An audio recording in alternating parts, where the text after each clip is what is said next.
ఎవరో ఒకరు సహాయం అడగడానికి నీ దగ్గరకు వచ్చినప్పుడు, నీ దగ్గర ధనం ఉన్నప్పుడు, నువ్వు ఏ మాత్రం కూడా సందేహించకుండా ఆ వచ్చిన వ్యక్తి నీ దగ్గరికి నమ్మకంతో వచ్చాడనే ఉద్దేశంతో నీవు అతని మనసును గ్రహించి, తన బాధను గ్రహించి, ఆ కుటుంబ పరిస్థితులను గమనించి, తను చేయదలుచుకోవలసినటువంటి ఆ పని, ఆ సంకల్పాన్ని దయదలిసి నీ దగ్గరకు వచ్చి ఉన్నాడు కనుక తప్పకుండా మీరు సహాయము చెయ్యాలి.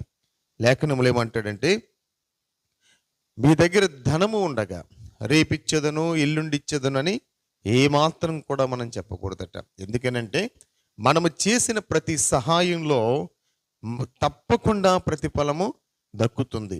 కనుక ప్రియ దేవుని బిడ్డలరా, లేఖన గ్రంథంలో చెప్పినట్లుగా నీవు తప్పకుండా ప్రతిఫలం పొందుతావు.